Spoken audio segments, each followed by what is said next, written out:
that Arsenal might be bottling this title race. Arsenal bottle DNA has returned. Arsenal fans a few weeks ago were like, this is great, we're going to win, we don't care what anyone says. Spin it, now they've lost 3 of the last 4. We saw a Manchester City fan mocking Arsenal by suggesting they are bottling the title. Are they? They're scared. They're playing scared. And here we are again, a similar story. And that Bournemouth loss at the weekend, that's absolutely unforgivable for Arsenal. Seasons after seasons, Arsenal fans are getting tired of this club. Not disappointed, just tired. Watching Arsenal is watching Netflix, you know. You always wait for the next season. And trust me, every season is going to be like that. Oh no! Oh no! Oh my days, man! This fake Grealish, bro. This team, man, honestly, I can't. Honestly. Old script, brutal ending, but for over 20 years, never stop. Arsenal have been relentlessly replaying the same tragedy, torturing the faith of their own fans. We're all a little bit disappointed at the moment, to be honest. I think we've been fighting so long, for the big dream, and we're so close. Keep pushing, keep inspiring this team. Don't be satisfied, because we want much more than that, and we're gonna get it. Thank you so much. Every year brings new expectations and new names, always strong beginnings that make the world believe they can build a new era of dominance. They've built themselves to this and now they're ready to go and do it now. They look a very good team, but I've not seen one performance where I thought they're going to win the league this year.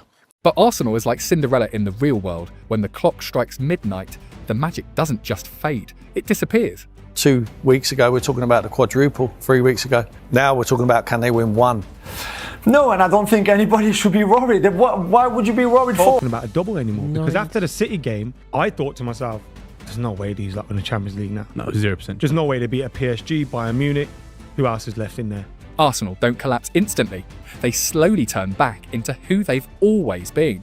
This has happened too many times, and it forces us to confront one truth. They don't look like they're collapsing. They look like they're doing it on purpose. I just wonder now, have they got to a point where it's like, as long as we don't lose, it's okay? Because we got that gap and that, and have they're playing for the worst. Arsenal entered this season not under doubt, but under a clear statement made through their own investment. Over £250 million was spent across every area of the squad, bringing in headline names such as Victor Gyökeres, Noni Madueke, Martin Zubimendi, Eberechi Eze, Piero Hincapié, and many more. All of them arrived with a single purpose: to transform Arsenal from contenders into genuine champions. I believe that Arsenal are more stronger than they were last year. Because when you're looking at the team and you're looking at the quality of the players to go until the end and to win the title. Could this be the year? The players they have, they've got goals in the wide areas. They've signed a striker who should be able to help them score goals. So all around the pitch now, there's really no excuses. Arsenal, in a long stretch of this new season, didn't just meet expectations, they became reality. They consistently defeated top opposition, climbing to the top of the table. They reached around 70 points after more than 30 matches, with a plus 38 goal difference and the best defensive record in the league, conceding only about 0.7 goals per game. At times, they were even 9 points clear of Manchester City, a margin that clearly reflected not just winning, but total control of the Premier League title race. So that's it. A point apiece at the London Stadium. 17th for West Ham. City stay second, but they're 9 behind the Gunners. And there's a massive boost for, say, Arsenal's title credentials. 8 games left for them to win a league title, but now it's very much back in Arsenal's hands. Arsenal have it in their hands. They can afford to play against City. They could lose by 20 goals to City, potentially. Those last 4 games for Arsenal, the games where you'd really fancy them to be able to do enough to win that, to sort of see things through. At that moment, the narrative around Arsenal was no longer debatable. This is Arsenal's year. No longer a chasing team, no longer a short-term phenomenon, but a side shaped to decide who would become champions. A couple of months ago, in the beginning of the season, I was watching Arsenal, and from the first game of the season, I said Arsenal will win the title. because of the way that they were playing. If you ask Arteta and the players, this is exactly where they wanted to be at the start of the season. If you said to them in March, this is where you would be at, who you will be playing and when, and that's exactly what they would have signed for and taken. Under Mikel Arteta, they operated like an almost perfect system, a 3-2 build-up structure to break the press. Midfield control through tight positional organisation and high pressing that suffocated every passing outlet, forcing opponents into their rhythm from the very first minutes. Arsenal didn't just win matches, they dictated how the game was played. And defensively, they are just so strong. We're tracking Arsenal this season against some of the best numbers that we've ever seen defensively in the Premier League. And this is not a slight on Arsenal, is it, or Mikel Arteta? This is a serious superpower. They're unbelievable at pressing high. The two centre-backs and the goalkeeper are unbelievable at keeping clean sheets. They're unbelievable at defending set pieces, unbelievable at attacking set pieces. If you go there and you try and play them, they can play you off the park. Pep has dominated football with tactical intelligence and playing fantastic stuff. But this Arsenal team can do everything. The gap over their Premier League rivals was enormous. They were unbeaten in the Champions League and drawn into a completely favourable path. In the Carabao Cup, they faced a Manchester City side missing key players and struggling to rediscover its identity. In the FA Cup, they were up against an opponent not even considered elite, Southampton. The entire football world was made to fear Arsenal. Everything came together to form a vision that could not have been more perfect for the fans. A dream of a quadruple. Just in terms of still being in 4 competitions, have you ever thought about that, sort of winning more than one? Yeah, of course, because every competition we play, we know that we can win it. We always close in the Premier League. The last 3 seasons we were close. In Champions League we went in the semi-final last season, semi-final in Carabao Cup, so we know that we can win every competition. Trophies are Arsenal winning this season? 1, 2, 3. Oh, you can win a 4th! The quadruple! Premier League, Champions League, Carabao Cup, FA. Quadruple, bro. You want the quad? Yeah, quad, man. Quad. The quad. But it's like Thanos doesn't like Arsenal. He used his reality stone to bring Arsenal back, and everything suddenly collapses quickly. You should have gone for the head. And then, the moment that changed the course of the game arrived in the Carabao Cup final against Manchester City. Arsenal entered the match as the Premier League leaders, carrying the opportunity to finish off the season very early. But when the game opened up, its decisive moments, the score still stood at Arsenal 0-2 Manchester City. In it goes towards Shaki. Shaki driven in. Keeper's missed it. O'Reilly scores. First blood City. 7 or 8 minutes of complete domination. Audrey in the penalty area. On it goes to Nunes. Nunes good position. Little clip ball in. And in by O'Reilly for number 2. Nico O'Reilly. Born and bred. And the Blues are the Carabao Cup winners. A defeat not born from being completely outplayed, but from failing to capitalise on the key moments to decide the game. Can a team with the talent levels that Arsenal have play football for parking the bus? They barely get out their own half of their own penalty area. When those 2 City goals came in, they hadn't had a touch on the ball. They hadn't been in City's half. They had 11 men behind the ball. They were so negative. I thought it was embarrassing for a team of that talent, but I could not believe they looked to me like a team that were in the bottom 3 trying to defend against a team that were top of the league. Not crushed, but defeated in the most crucial place, the finishing moment. And that was the first breaking point. Arsenal could create the game, but couldn't finish it. The FA Cup arrived, and Arsenal were eliminated after a 1-2 defeat in a match where they couldn't impose the tempo, couldn't generate a strong enough response, and couldn't maintain control when the game shifted into a tense state. A team leading the Premier League, yet exiting the competition in silence, not because they were destroyed, but because they weren't sharp enough to survive in a decisive match. We had a lot of moments, we have so much dominance, so much situations in and around the box.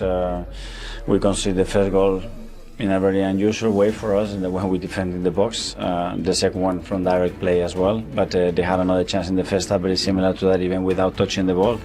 And when you have that many situations in the final third in and around the box, we had 2 massive chances just before Southampton scores. You need to capitalize on that, otherwise if you make the defending errors that we made today, it's very difficult to win a semi-final. In the Champions League against Sporting CP, Arsenal won 1-0, but it didn't bring a sense of dominance. The expected goals weren't superior, no safe margin was created, and there was no killing moment to finish the game. This is the kind of win that is just enough to go through, but not enough to create the belief that they are in control of their own destiny. Well, better than coming back with a 0-0. Obviously, there wasn't much into the game. A lot of creativity away from home against Sporting. They just managed to do what you're supposed to do. Win, although it wasn't a great game, but you're bringing something back to the Emirates. And then the real low point arrived in the match against Bournemouth, with a 1-2 defeat right at the Emirates. Arsenal had around 65% possession, took 15 shots but only 3 on target, and their open play expected goals was only around 0.2, numbers that clearly show one thing: they had control of the ball, but created no real danger. Mikel Arteta described it as a punch in the face, this result. Arsenal up in that game today, and you can see, I mean, the alarming thing is the open play, the XG, 0.18 there, and then shots on target. One of those was a penalty.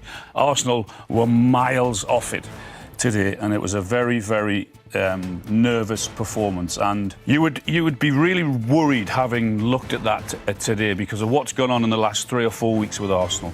There was no energy. Bournemouth wanted it more than Arsenal, and as I said, that's not a good sign going forward. This is no longer form.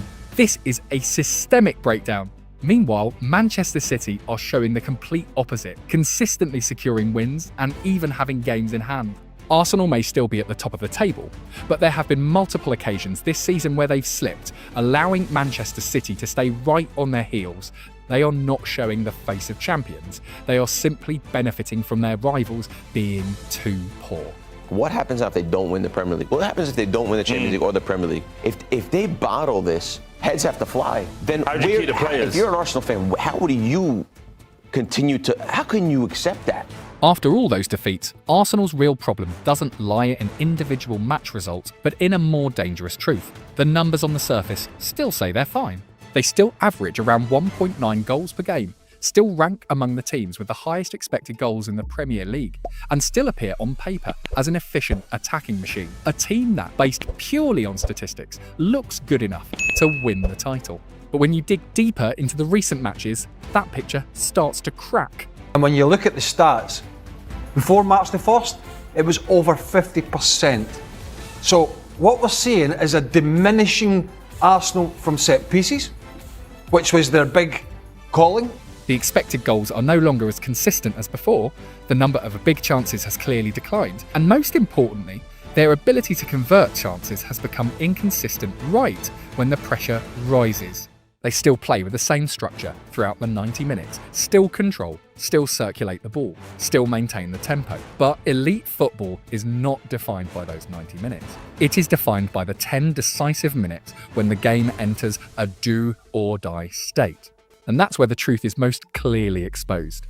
When the match reaches the stage where every mistake must be punished, Arsenal no longer have anyone capable of stepping up and changing the outcome. Saka injured, Timber injured, no Calafiori, no Hincapié, and then everything just goes out of the window. There is no pass that breaks the opponent's structure, no individual moment that turns the game into a goal, no moment that are stamps of the result. They lack exactly the kind of player who can do that in an instant, the very thing that championship teams always have. Compared to teams that are used to killing games off, the difference becomes clearer than ever. Kevin De Bruyne can unlock a match with a single pass. Lionel Messi can turn the smallest moment into a decisive goal, while Arsenal still need the entire system to function perfectly to create something that their opponents only need a second to break. And that is the biggest illusion. The numbers say they are in control of the title race, but the recent matches say the opposite, that when everything becomes tense, they no longer have anyone capable of turning control into victory. Having like the confidence and the arrogance to go, give me the ball and I'm just going to do something and make something, just get a shot off. It's not about a frilly performance. We have players that will just, you're saying, just get your shots off. Just make the crowd go mad with a tackle, with a shot, with a pass, with an aggressive run off the ball. Chase someone down. Like, it doesn't have to be the best flowing football, dribbling past 3-4 players. It just needs to be, you know what do I want to get out of this situation? I want to change the atmosphere in this stadium. And those things I just mentioned do that. Arsenal don't do that enough. But when you look deeper into how Arsenal operate, the problem is no longer about individual matches. It lies within the system itself. On the surface, everything still looks very by the book for a top team. They maintain a pass accuracy of around 85-90%, dominate possession, and are always the side dictating the tempo of the game. From that perspective, you see a team that is stable, disciplined, and almost without any obvious flaws. But the problem starts to reveal itself when the game enters specific situations, like against Bournemouth, where Arsenal had over 30 touches in the opponent's box, yet created almost no truly clear chances to kill the game. The ball was brought into dangerous areas, but there was no final sharpness to turn it into a goal. And that is the biggest paradox. Control does not equal danger. Their system is designed to reduce risk, maintain structure, and ensure the team is always in a safe state in every phase of play. But that very safety creates an invisible limit. They rarely break the opponent's structure through boldness, rarely take risks to create a decisive moment, and almost always prioritise maintaining control over finishing the game. Arsenal show no explosiveness in individual moments. They play with a philosophy that no champion truly follows. Arsenal play not to lose. After the game is finished, I can't help thinking that Arteta's the problem. And when the problem is no longer in the system, nor in the numbers or individual matches, then the final question must turn to the one who designed that entire structure. Mikel Arteta has done something that very few managers have been able to achieve at Arsenal, building a team capable of competing for the title with a clear structure, a consistent tactical identity, and an almost absolute level of game control for most of the season. But the problem doesn't appear when everything is working well. It emerges in the moments when things begin to slow down. In the recent run of matches, as performance has clearly declined and games have become more stagnant, the system remains unchanged. No significant structural adjustments, no increase in risk level, no added tactical variation to break the deadlock. Everything is kept the same, as if the original model was still enough to solve every situation, even when it no longer creates a clear difference. Arsenal continue to control possession, continue to maintain their structure, continue to operate under the same principles, even as matches begin to demand a different approach. More direct, more risky, and more disruptive. But that never appears. Everything remains within the comfort zone, where the team can control the game, but not necessarily control the result. This is no longer tactical consistency. This is starting to become a rigidity in the mindset of winning. The problem with this club is psychological. The problem with the manager is also psychological because he's not gotten us over the line. Yeah. And the intention of all these things he's trying is to improve the psychology of the players. But why is it not working?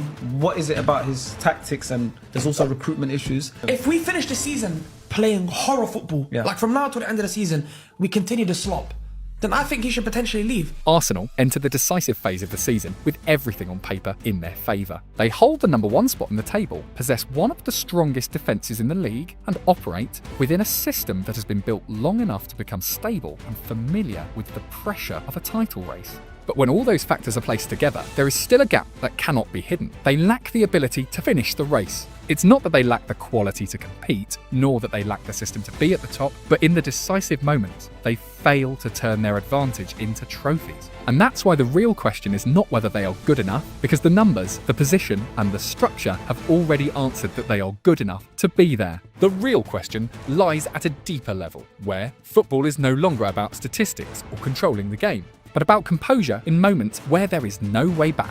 Will they dare to step out of the safety of the system that brought them to the top of the table, to become a team willing to take risks to finish the race? Or will they continue to be a side that controls everything well, but lacks the final decisive moment? This is no longer a question of ability. This is a question about the nature of a champion.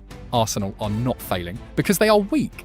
They are strong enough to lead, stable enough to control games. But when pressure arrives, they forget how to use their advantage. They control the game, but they do not control the defining moments. Manchester City, on the other hand, are different. They don't need to dominate the entire season.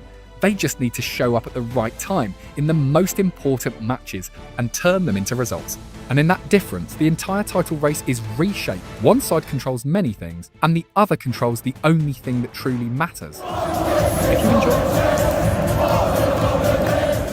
From Premier League champions to utter disappointment, 0-2 against Paris Saint-Germain in the Champions League quarter-finals. Performance against PSG was bad. 2-0 didn't really reflect what happened on the night. They were terrible against Manchester City, so I can understand the argument for a change of manager. At the moment, it's not worked out.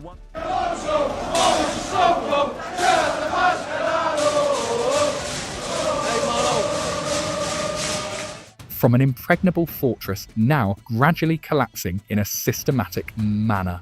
With hundreds of millions of pounds invested. 450 million, I repeat 450 million, I repeat 450 million. Yet Arne Slot has shown no sense of continuity, but rather the suffocation of the Kop's identity through his conservatism and utterly unforgivable decisions. To refer to the history of this club, how much impact Anfield can make for a performance. So is Arne Slot deliberately trying to change Liverpool? Or is he simply too ordinary for the scale of a big club? Yeah. Now I'm panicking. Don't panic. No, I am, because I'm going to lose my job. But what's you panicking? Liverpool entered the match against Paris Saint-Germain as a big club, but left the pitch looking completely powerless. Losing 0-2 is not the most notable thing. It is the manner of the defeat.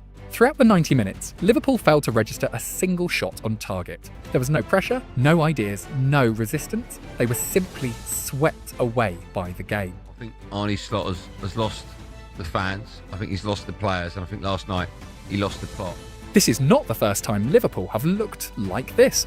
This season, they have fallen into 3 separate runs of consecutive defeats, not random slip-ups, but phases where they have been dragged down in a systematic way, with the same problems recurring: stagnation, disjointedness, and a lack of threat. And when you look at the bigger picture, it becomes almost unbelievable. This is Liverpool's worst form since 1954. Over 70 years of history is being dragged down by a team that no longer recognises itself. The phrase "a generational transition" can no longer be used as an excuse. This team is in a real crisis. And you think, how's it got to that? How's it got that bad? Really? And Arne Slot arrived at Liverpool to replace Jürgen Klopp. Klopp built a Liverpool based on gegenpressing, intensity, and controlled chaos, a team that suffocated opponents and constantly applied pressure.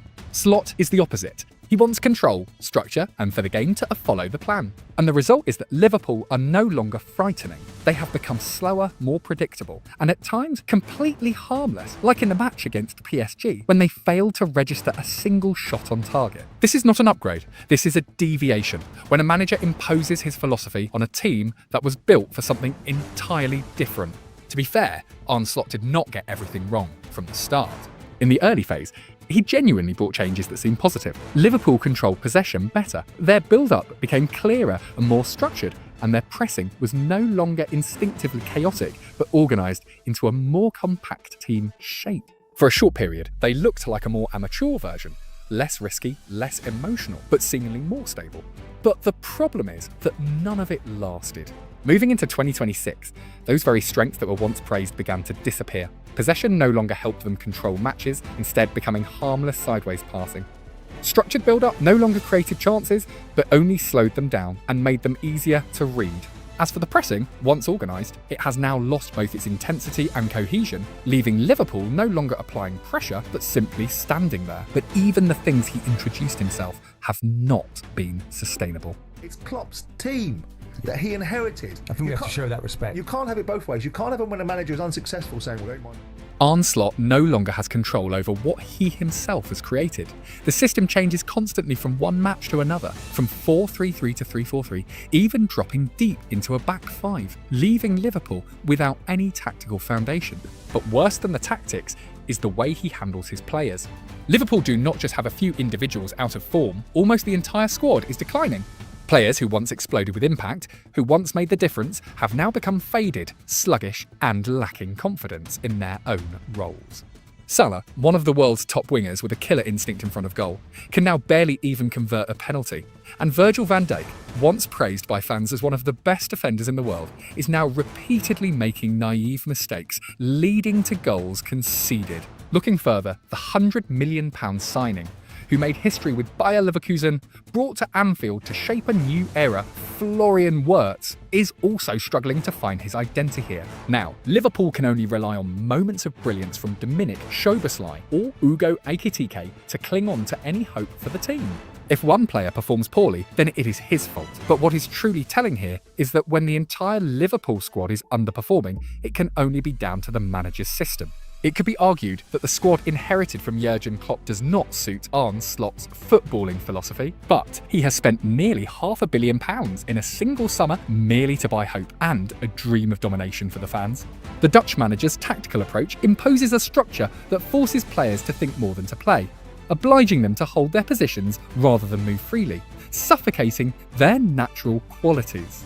The result is a team that has lost its rhythm, its connection, and most importantly, its threat. Arne Slot's journey at Liverpool is not a sudden collapse, but a prolonged decline that everyone can see, yet no one can stop. From early 2025 to 2026, Liverpool have gradually lost their consistency, with a win rate hovering around 50%, a figure that is unacceptable for a team that once competed for every trophy. Their form has not just been poor in a few matches, but stretched across the entire season, with runs where they could barely win, highlighted by a period in which they won just one of 7 Premier League matches. But the problem is not in the number of defeats, it is in the way they lose.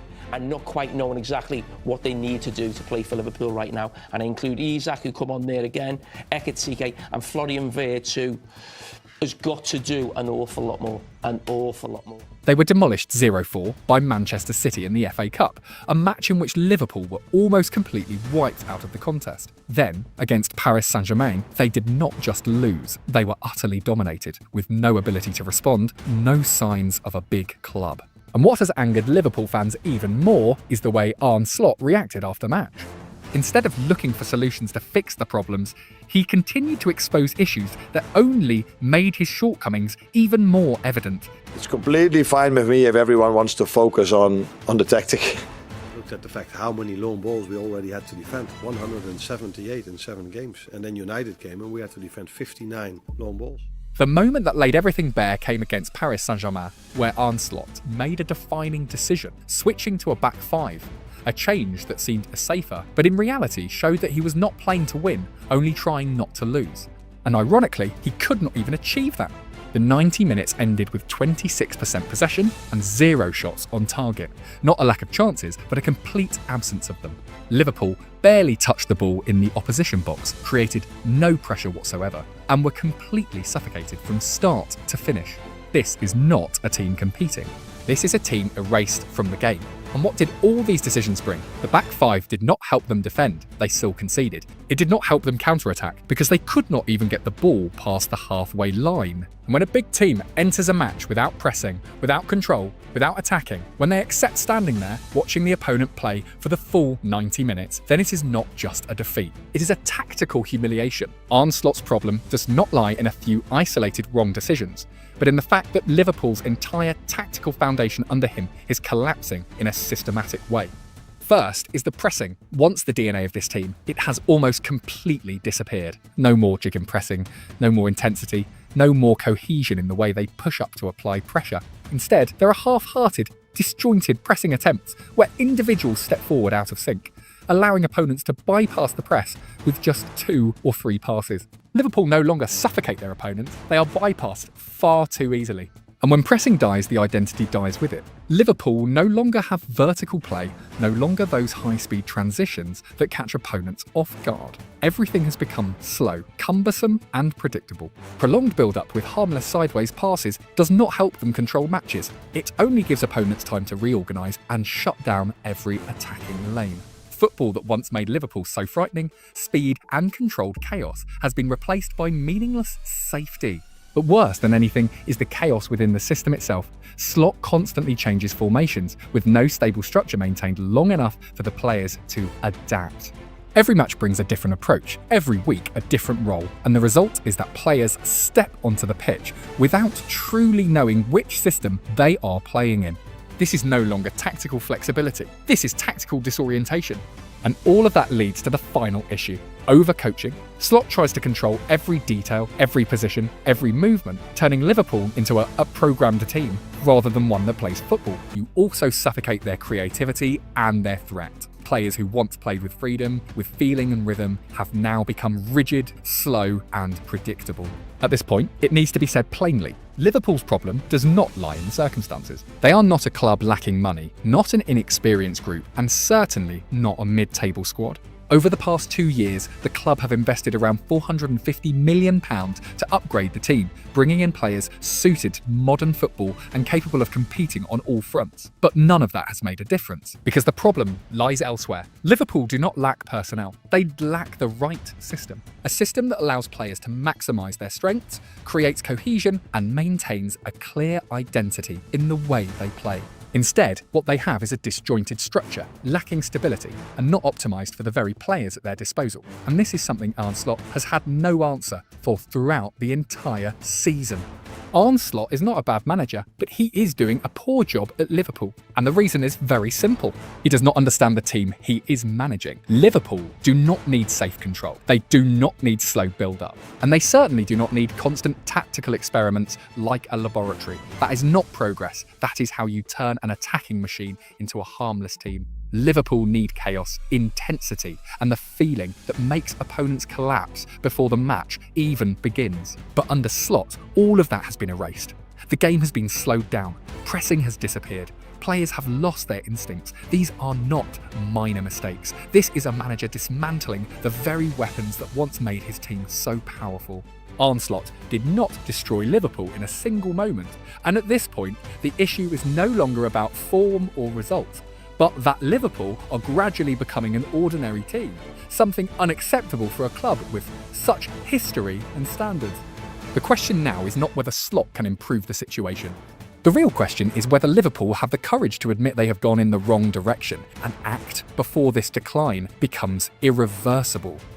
If you enjoy our video, don't forget to hit like to help this video reach to other football lovers, and hit the subscribe button to follow for more interesting videos about football stories. See you in the next video.